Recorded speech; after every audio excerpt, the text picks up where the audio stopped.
can also have bad neighbors. Unfortunately, we do. Bharat के विदेश मंत्री एस जयशंकर को सोशल मीडिया पर टैग करते हुए एक पत्र लिखा गया है। ये पत्र बलूचिस्तान के एक बड़े नेता ने लिखा है। इस पत्र में विदेश मंत्री एस जयशंकर को चीन के एक खतरनाक प्लान के बारे में बताया गया है। बलूच नेता ने भारत से मदद की अपील की है। इसी बीच भारत के विदेश मंत्री एस जयशंकर ने भी चीन और भारत के ही पड़ोसी देशों को लेकर एक होश उड़ा देने वाला बयान दे दिया है। विदेश मंत्री एस जयशंकर ने कहा है कि पड़ोसी देश बुरे भी हो सकते हैं, दुर्भाग्य से हमारे हैं। इस बयान ने बांग्लादेश, पाकिस्तान और नेपाल जैसे देशों में हलचल मचा दी है। विदेश मंत्री एस जयशंकर ने 2026 शुरू होते ही चीन और भारत के पड़ोसी देशों को बड़ी चेतावनी दे दी है। डॉक्टर एस जयशंकर ने क्या कहा है वो पूरा बयान आपको आगे सुनवाएंगे, लेकिन उससे पहले जल्दी से देख लीजिए कि बलूच नेता ने चीन के बारे में विदेश मंत्री एस जयशंकर को क्या लिख दिया है। दरअसल बलूचिस्तान को आजाद देश बनाने की लड़ाई लड़ रहे बलूच नेता मीर यार बलूच ने भारत के विदेश मंत्री एस जयशंकर को खुला पत्र लिखा है। नए साल के मौके पर लिखे गए इस पत्र में मीर यार बलोच ने भारत से बड़ी मदद की अपील की है। मीर यार बलोच ने बलूचिस्तान और दुनिया के अलग अलग हिस्सों में बसे 6 करोड़ बलूचों की तरफ से ऑपरेशन सिंदूर और पीएम मोदी की तारीफ की है। बलूचों ने कहा है कि अब समय आ गया है कि पाकिस्तान जैसी नासूर बीमारी को जड़ से खत्म किया जाए, ताकि बलूचिस्तान और भारत के लिए शांति स्थापित हो और संप्रभुता सुनिश्चित हो सके। मीर यार बलोच ने विदेश मंत्री एस जयशंकर को पत्र में लिखा है कि चीन आने वाले महीनों में बलूचिस्तान में अपनी सेना को तैनात कर सकता है।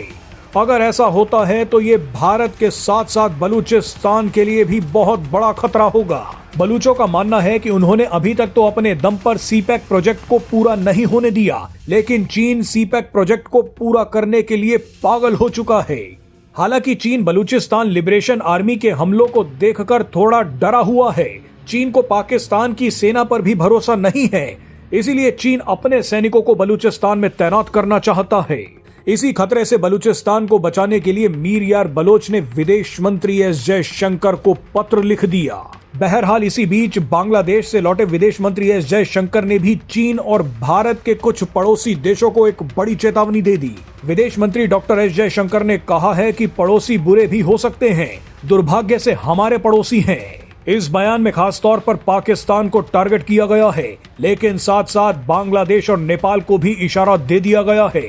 इशारा यह है कि अगर वो चीन के चक्कर में आए तो बहुत बुरे फंसेंगे।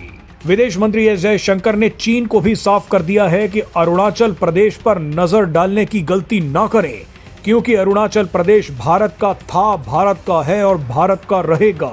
आइए आपको विदेश मंत्री एस जयशंकर का बयान सुनवाते हैं। Arunachal Pradesh is and will always be part of India. This kind of tactics are not going to change anything on the ground. We can also have bad neighbors. Unfortunately, we do. Now, when you have bad neighbors, and if you look to the one to the west, if a country decides that they will deliberately, persistently, unrepentantly continue with terrorism, we have a right to defend our people against terrorism. We will exercise that right. How we exercise that right is up to us. Nobody can tell us what we should do or not. We will do whatever we have to do to defend ourselves. It's a common sense proposition. Now, again, as I said, a lot of it is goodwill. Many years ago, we agreed to a water arrangement, water sharing arrangement, because the belief, the underpinning of that was, it was a gesture of goodwill, because for good neighborliness we were doing it. But if you had decades of terrorism, there is no good neighborliness.